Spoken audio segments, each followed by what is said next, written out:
Welcome, everybody.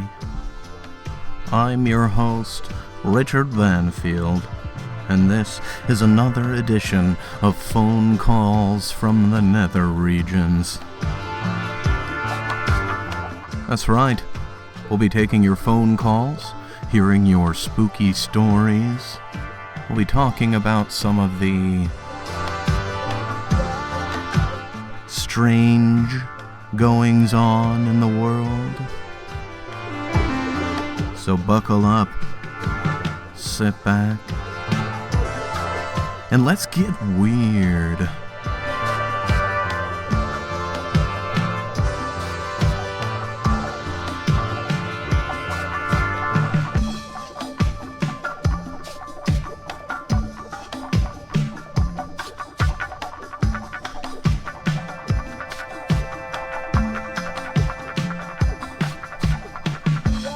Tonight's strange news story comes to you from a local town in New England.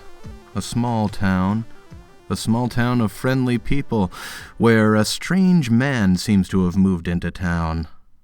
Word is that this man just isn't very nice to people. He tripped a man at the grocery store, and then when the man turned around to look at him, the other man, the one who was mean and did the tripping, his eyes glowed red, and the man who tripped screamed and ran away, and then called his local newspaper, and then it got in the paper, and then on my lunch break yesterday, I went to the newspaper store where I gather these stories, and I found it.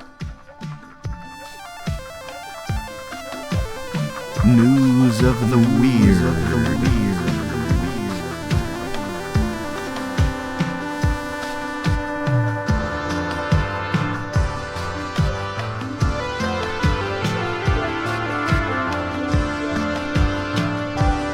Okay, we're back on Phone Calls from the Nether regions, and it looks like one of our lines is lighting up. Let's go to that caller. Caller, go ahead.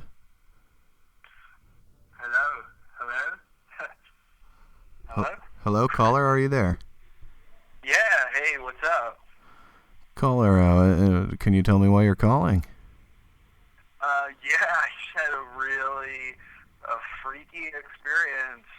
I guess I've never really done this before, so do I just start, or do you need to know something? I just don't. This is kind of freaked out, you know. You did call the Freaky Experience open line, so we are looking forward to a story. So yeah, you can just go ahead. You can, if you want to give us your name, where you're calling from, or you can just jump into your Freaky Experience.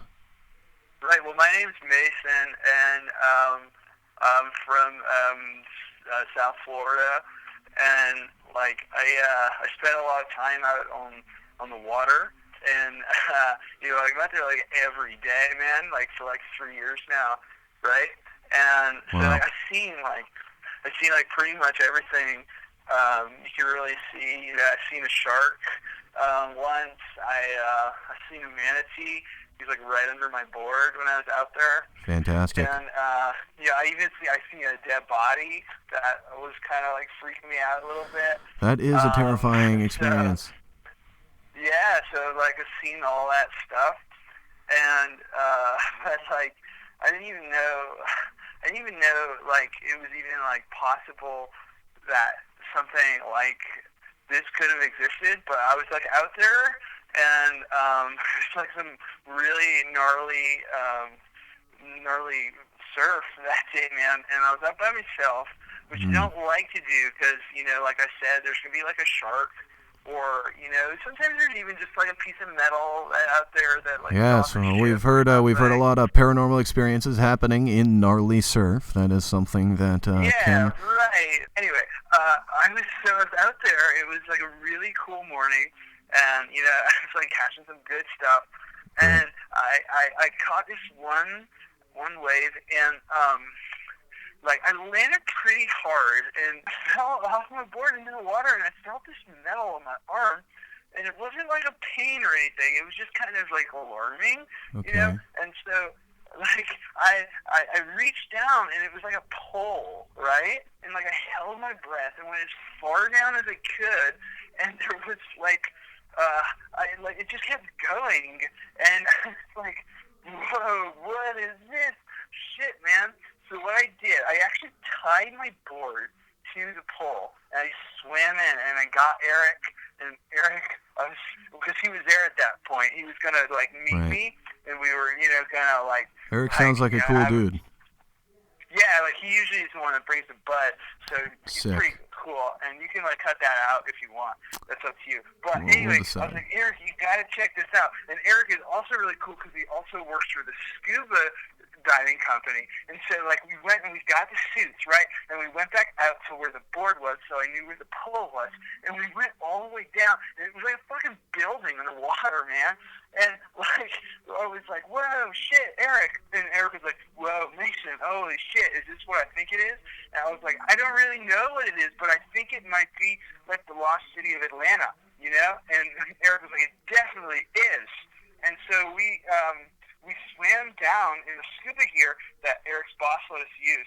And so we found a door eventually, and we opened it up, and it was like this air inside, and there's all these fucking people in there, man. And they like looked just like you and me. I mean, the citizens of Atlantis. Yeah. And I was like, dude, Eric, I think this is Atlanta. And he was like, oh, it totally is, man. And we were like, hello, anybody? What's going on here, guys? Or you need like help, or are you okay? And they all just kind of looked at us and said, no, we're good, thanks though. And then all of a sudden I was on the shore, and that's like pretty much what I remember. Wow. Now that is an absolutely incredible tale. You actually encountered the city of Atlantis, or was it Atlanta? Were you in Georgia? Yeah, that's it, man. Yeah, right, exactly. Okay. And so like I don't know if I can find that place again though.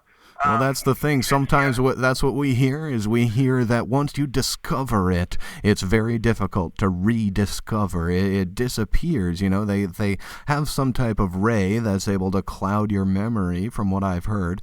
And once you come up out of the water, you're unable to find it again. But it sounds like you did have an encounter with the Atlanteans.